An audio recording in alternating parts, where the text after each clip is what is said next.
فرمایا علماء کرام نے قیامت کے دن اللہ جل شانہ بندے کو اپنے سامنے کھڑا کریں گے، بندی کو اپنے سامنے کھڑا کریں گے، نماز روزے کا، حج کا، زکات کا، حقوق العباد کا، حقوق اللہ کا سوال تو بعد میں کیا جائے گا، پہلے بندوں سے دو بڑی نعمتوں کا سوال ہوگا۔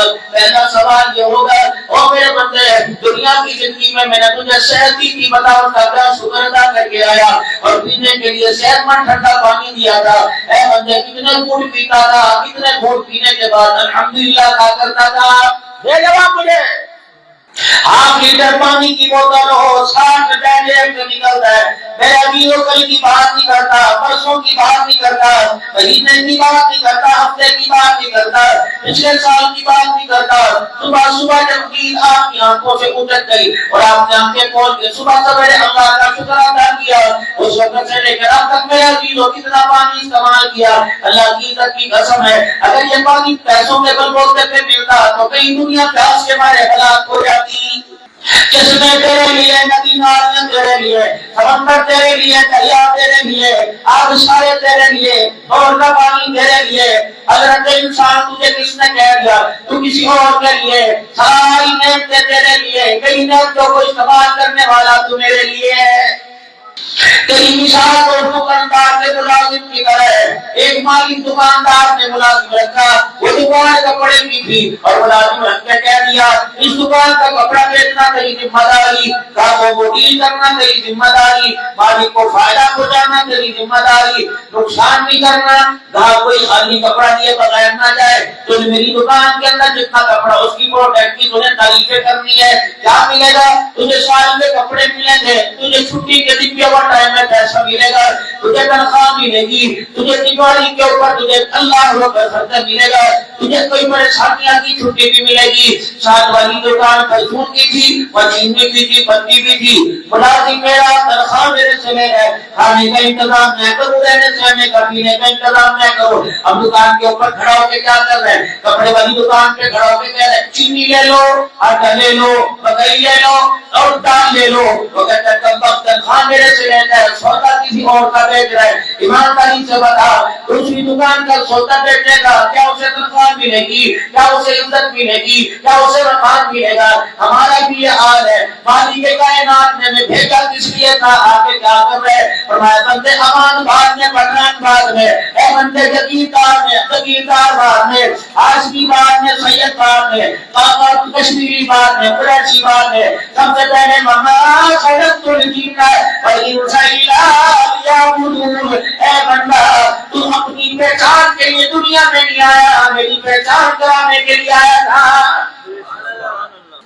نہ حکومت نے مارا، نہ امریکہ نے مارا، نہ بجٹ نے مارا، نہ ٹیکس نے مارا، نہ مہنگائی نے مارا، اللہ جل شانہ کے حکم کی حکومت کر دی۔ باری کے کائنات کے سامنے کرانے لگے، باری کے کائنات کے سامنے ہم سے پھاڑ پھاڑ کے دیکھنے لگے۔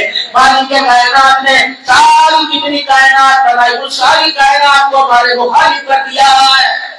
میں نے تجھے کہا تھا رزق میں ہوگا، نماز کا سجدہ تو کریو، صبح سوموار کا دن ہے، بچے اسکول کو جائیں گے، بچے کالج جائیں گے، بچے یونیورسٹیاں جائیں گے، ابے کی بھی ایک للکار ہوگی، اماں بھی کہے گی بڑھیا اسکول چلا جا، دیر ہو گئی، نہ گرمی کا خیال کریں گے، نہ سردی کا خیال کریں گے، نہ بارش کا خیال کریں گے، دروازے سے گاڑیاں لینے کے لیے ٹکٹ دوا کرنے کے لیے آ جائیں گی، ٹیوشن سینٹر کا علاقہ انتظام ہوگا، اکیڈمی کا علاقہ انتظام ہوگا، گھر میں پڑھنے جانے کا علیحدہ انتظام ہوگا، سکولوں کی فیسوں کا علیحدہ انتظام ہوگا، جس کے لیے اتنی دبوں کی ماردار کی، بچوں کے منہ پر چماٹے مارے، بچوں کے سر کے بالوں کو پکڑ کر گھسیٹا گیا، اس کے لیے اتنی محنت کر رہے۔ اے بندے کیا میں نے تجھے نہیں کہا تھا؟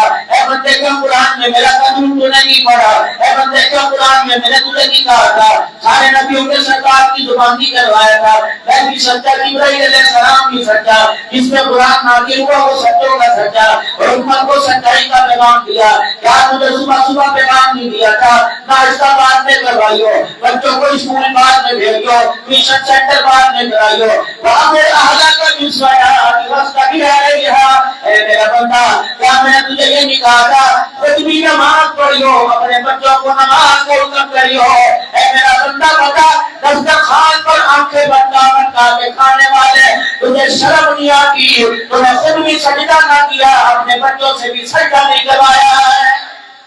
دکان والے سے کہہ رہے کھول یہ کام آئے گی، مزدوری والے سے کہہ رہے مزدوری کر لے کام آئے گی۔ اللہ اکبر، میں نے تجھے نہیں کہا تھا لا نسألک رزقا، رزق کی وجہ سے پریشان نہ ہوئیو، دکان کا رزق دینے میں محتاج کوئی نہیں، مکان کا محتاج کوئی نہیں، کاروبار کا محتاج کوئی نہیں، مجھے میری کی بجائی کی قسم ہے، اگر دکانوں سے رزق ملتا، اگر مکانوں زمینوں سے رزق ملتا تو بھائی بھائی کا گلا توڑ دیتا، باپ بیٹے کا رزق چھین لیتا، بیوی کا رزق شوہر چھین لیتا۔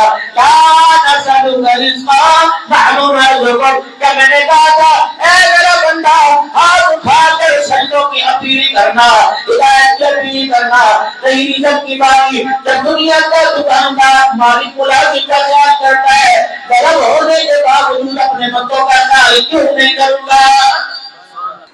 نماز کا وعدہ تیرا تھا، رزق کا وعدہ میرا تھا، تو اپنے وعدے سے پھر گیا، میں اپنے وعدے سے نہیں کیا۔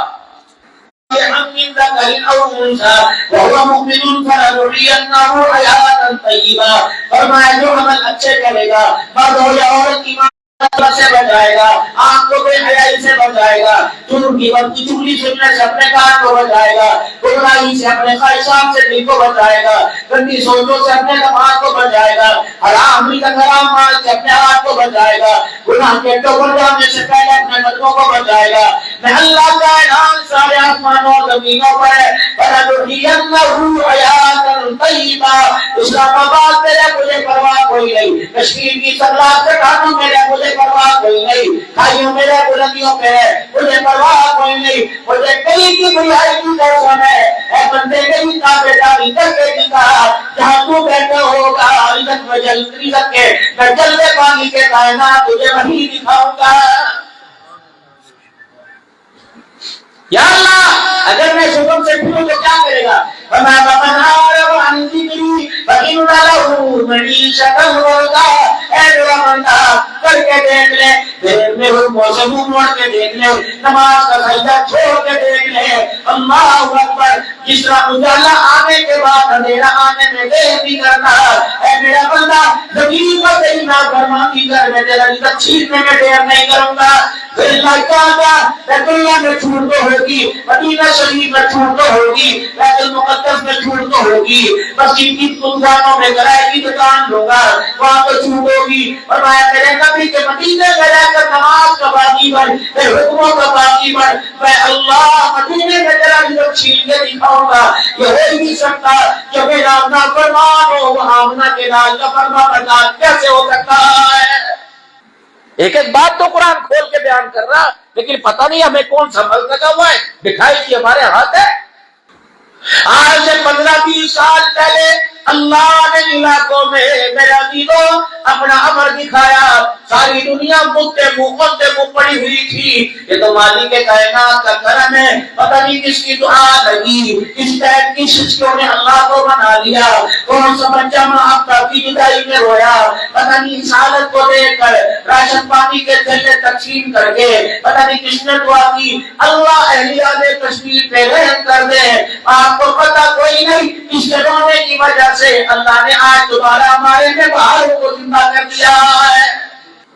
مولانا کیا اللہ کی سنت نہیں، باقی کے کائنات جب کسی قوم کو جوڑنا چاہتے ہیں، جب کسی قوم کو سمجھانا چاہتے ہیں، پہلے چھوٹا عذاب دیتے ہیں، اگر قوم ایمان کی دھوم میں عذاب بھی لگ گئے پھر اللہ بڑا عذاب دے کے نام و نشانی مٹا دیتے ہیں۔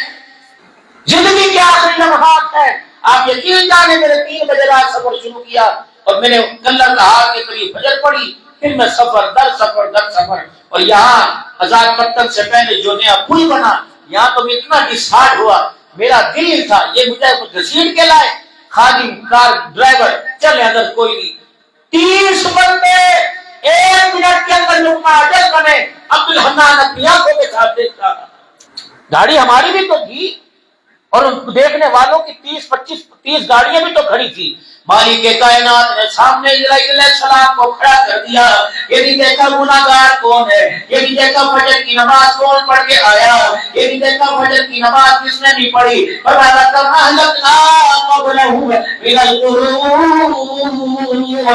جب مالک کائنات اپنا عمل برسانے پر آیا ہے, مجھے نہیں دیکھتا یہ متقی ہے یا گناہگار ہے. پھر اگلے معاملات کے اندر پتہ چلتا ہے کون کیا کما کے لایا. رب اکبر کی قسم ہے, پوری کوچ کے اندر صرف ڈرائیور سسکا لے رہا تھا, دنیا سے اٹھاری چیزیں بھی لوٹ نہیں رہا تھا. پتہ لگا وہ بھی دنیا سے چلا گیا. اتنا دل پر بار آیا, سب گھر کس گھر سے فوٹ واپس آ جاؤ, واپس آ جاؤ. میرے کا قسمت کا لیکا واپس آنے سے کوئی ٹال نہیں سکتا ہے. اگر یہ سفر کے اندر موت ہے, قبر یہی کہیں ہے تو کون ٹال سکتا ہے؟ ایسا موت کا دھچکا لگا, کسی کو کلمہ پڑھنے کی مہلت نہ ملی, کسی کو توبہ کرنے کی مہلت نہ ملی. اس قدر صورت اس بات کی ہر وقت اللہ کے ذکر سے آپ کی میری زبان معطل ہے, منور رہے. جب تک دن اٹھتے بیٹھ کے اللہ کا ذکر کرو, لا الہ الا اللہ کا ذکر کرو. پرسوں مسجد کے اندر میرا عزیزو نماز جمعہ کی سب میں بیٹھنے والا 80 سال کی عمر کا بزرگ تھا. مدینہ شریف کی بات ہو رہی تھی اور میں کہہ رہا تھا دعا کرو اللہ مدینے کا مدفن نصیب فرما دے. وہ بابا جی ہاتھ اٹھا کر رو رو کے دعا کرتے تھے. جب سنتوں کے بعد مجلس سے ذکر ہوئی, وہ تازہ وضو کرنے کے لیے گئے, باتھ روم کے پاس وہیں گر گئے, اٹھا کے چرپائی پہ ڈالا, کلمہ پڑھتے پڑھتے دنیا سے چلے گئے. میرے عزیزو جب مالک کائنات اپنے سامنے کھڑا کرے گا, اللہ پوچھے گے اے میرا بندہ کہاں گیا تھا اور کہاں جا رہا تھا؟ وہ بابا جی رو رو کے نہیں بلکہ مسکرا کے کہے گا یا اللہ سبحان رب العالی کہتا گیا تھا اور اللہ اللہ کرنے آ رہا تھا. ایسے اللہ کا نور اپنی زندگی کے سفر کو میرے لاڈ لو, میرے جان اپنی زندگی کے سفر کو سمیٹو. 3x5 کا کمرہ ہر ایک کی ملکیت ہے, کتنا چھوڑ کے جا رہے ہو کہ آپ کا کوئی نہیں. 2 چادریں پتہ نہیں وہ حلال کے پیسوں کی ملے کہ حرام کے پیسوں کی ملے. اور میرے بابو کم سے کم زندگی کا جیسا مرضی لباس پہنا ہے, حلال کے پیسوں کا اپنا کفن خرید کے چلے جاؤ. پتہ نہیں مرنے کے بعد کفن دینے والے ہاتھ کیسے ہوں گے اور کفن پہنانے والا ہاتھ کیسا ہوگا, اور وہ کفن کیسا ہوگا کہ جس کفن کو دیکھ کر فرشتے سوال کرنا چھوڑ دے. اورنگزیب بادشاہ عالمگیر رحمت اللہ علیہ, اورنگزیب کا میرے عزیزو اللہ اکبر بڑے صغیر پر حکومت کرنے والا, دلی کے چاندنی چوک کے اندر اپنے ہاتھ سے ٹوپیاں بنا کے سی کر اپنے ہاتھ سے دلی کے چوک میں بیچا کرتا تھا. وقت کا بادشاہ تھا. میرے محترم دوستوں بزرگوں, جب موت کا وقت آیا تو میرے عزیزو اللہ اکبر 12 آنے کی دہاڑی دیا کرتی تھی. 12 آنے کا کفن بنایا اور لوگوں جب میرا جنازہ اٹھے مجھے شاہی محل سے, مجھے بیت المال سے کفن نہ دینا بلکہ اپنی حلال کی کمائی کے پیسوں سے کفن تیار کر کے گیا. میں بھی چاہتا ساری زندگی نماز کا سجدے کروں اور کفن حلال کے پیسوں کا پہن کے جاؤں. میں پچھلے سال عراق میں حضرت امام احمد بن حنبل رحمۃ اللہ علیہ کی قبر پہ گیا, کافی دیر سوچتا رہا. وہاں سے میرا دلوں پچھلے حافظ رحمۃ اللہ علیہ کی قبر پہ گیا. یہ پچھلے حافظ کون ہے؟ 2 بہنیں آئی حضرت امام احمد بن حنبل رحمۃ اللہ علیہ کے پاس اور مسئلہ کیا پوچھا, نہ قربانی کا مسئلہ پوچھا, نہ جانور کا مسئلہ پوچھا, نہ میرے عزیزوں نماز کا مسئلہ پوچھا. اب کیا کری, ہمارا بھائی غریب ہے, تھوڑی بہت حلال کی دہاڑی کر کے لاتا ہے. تعالیٰ اس نے اللہ کے دربار میں توبہ کی, اللہ کی طرف متوجہ ہے. ہم بھی اسے چھوڑ چھاڑ نہیں کرتی, جو مرضی تمہارے ہم اس پر گزارا کر لیتی ہے. بس ہم نے اپنے بھائی سے کہہ رکھا ہے کہ ہمیں دھاگا لا کے دیا, ہمارے چرخا لا دے.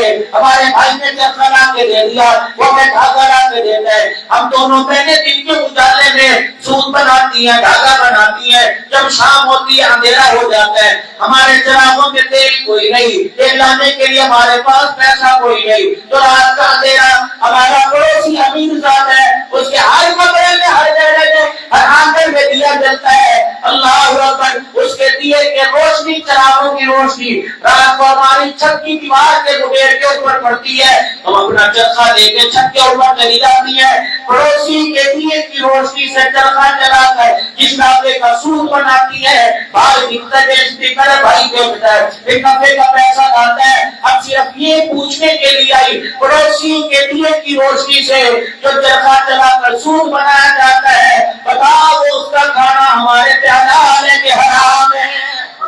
احمد بن حنبل رحمۃ اللہ علیہ اپنی مطلب سے کھڑے ہو گئے اور دارو قطار ہو کے کہنے لگے مسئلہ بات میں بتاؤں گا، پہلے یہ بتاؤ تمہیں کسی نیک گود نے جنم دیا، تم کس بھائی کی بہنیں ہو؟ وہ بہنیں کو اوپر نقاب رکھ کے رو رہی تھی اور کہنے لگے ہمیں فخر ہے امیری خلیفی پہ نہیں، ہمیں فخر ہے ہمارا بھائی پچھلے حافظ رحمۃ اللہ علیہ۔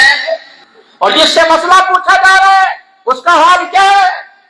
امام احمد بن حنبل رحمۃ اللہ علیہ شام کا وقت ہے، خادم کو بلا لیا، جا بغداد کے چوک میں چلا جا، یہ سالن کا ڈبہ لے اور ایک آنا لے، ایک آنے کی دال لے آ، دونوں مزے سے کھائیں گے۔ آپ جب شام کو گھر لوٹتے ہوں گے، بعد کے بازاروں میں ریڑھی بار کھڑے ہوں گے اور وہ ریڑھی والا کہتا ہوگا 200 روپے کے سیب 1 کلو، ایک کہتا ہوگا 175 کے کلو، ایک کہتا ہوگا 250 کے 2 کلو۔ کمپٹیشن چلتا ہے، پہلے میرا مال بکے، پہلے میرا مال بکے۔ خادم بغداد کے چوک میں گیا، کمپٹیشن چل رہا تھا 4-5 ریڑھی والوں میں، ایک کہہ رہا تھا ایک آنے کا 1 چمچہ، ایک کہہ رہا تھا ایک آنے کے 2 دال کے چمچے، تیسرا کہہ رہا تھا ایک آنے کے 3 دال کے چمچے، چوتھا کہہ رہا تھا ایک آنے کے 4 چمچے ڈال کے دوں گا۔ خادم کہنے لگا آج پیٹ بھر کے کھانا ملے گا، ایک آنے کے 4 چمچے لے کے جاؤں گا۔ دال ڈبوں کے نکو نک تک بھر لی، کناروں تک بھر لی۔ احمد بن حنبل رحمۃ اللہ علیہ کے آگے دسترخوان لگایا گیا، آپ نے فرمایا میاں کیا بات ہے، آج اتنی دال کہاں سے لے آئے؟ 1.5 دال کا سستا ہو گیا یا پیسے کی ویلیو بڑھ گئی؟ حضرت جی نے سستا نہیں ہوا، باقی پیسے کی ویلیو نہیں بڑھی، کمپٹیشن چل رہا تھا، ایک آنے کا 1 چمچہ، ایک آنے کے 2 چمچے۔ آپ نے فرمایا پھر کتنے لایا؟ کہیں آنے کی 4 چمچے لایا، کہیں کیوں نہیں لایا؟ وہ صرف اپنی مرضی سے دیا اور میں خبردار واپس لے جا، یہ دال مسلمان بھائی کو، مسلمان بھائی کے مال کو نقصان پہنچا کے لائی گئی۔ احمد بن حنبل اس دال کے اندر ہاتھ نہیں لگائے گا، وہ دال لے کے اس میرے عزیزوں نے دیوارے کے پاس ہے اور جانے کا میرا وقت کا امام یہ دال قبول نہیں کرتا، اس نے کہا میں نے اپنی مرضی سے دی، کوئی دھوکے دغا بازی 2 نمبری سے نہیں دی، زبردستی نہیں دی، اپنی مرضی سے دی۔ احمد بن حنبل رحمۃ اللہ علیہ کے پاس وہ دال واپس آئی، حضرت جی وہ تو کہہ رہا میں نے اپنی مرضی سے دی، کہ اس نے دے دی، میں نے لے لی، نہ تم کھائے گا نہ میں کھاؤں گا، چل بغداد کی جامع مسجد کے پاس جا کے کھڑا ہو کر اعلان کر دے۔ احمد بن حنبل کو بھوک لگی تھی، انہوں نے اپنے غلامی کو ایک آنا دے کے دال کا ڈبہ لینے بھیجا تھا، کمپٹیشن چل رہا تھا، مسلمان بھائیوں کو نقصان کو جا کر دال بیچی جا رہی تھی۔ خادم لالچ میں ایک آنے کے 4 چمچے لے کے آ گیا۔ احمد بن حنبل نے مسلمان بھائی کو نقصان پہنچانے کی وجہ سے اس دال کو کھانے سے انکار کر دیا۔ وقت کا متقی امام ہے، اس کی طرف سے اہل بغداد کے غریبوں، یتیموں، فقیروں کو یہ دال صدقہ کی جا رہی ہے، اے کوئی اللہ واسطے آ کے دال لے لے۔ خادم کہنے لگا مغرب کے وقت کھڑے ہو کے میں نے اعلان کیا، صبح فجر کی نماز کے بعد دل چڑھایا، رب عظمت کی قسم اس صدقے کی دال کو لینے والا کوئی غریب بھی نہ آیا۔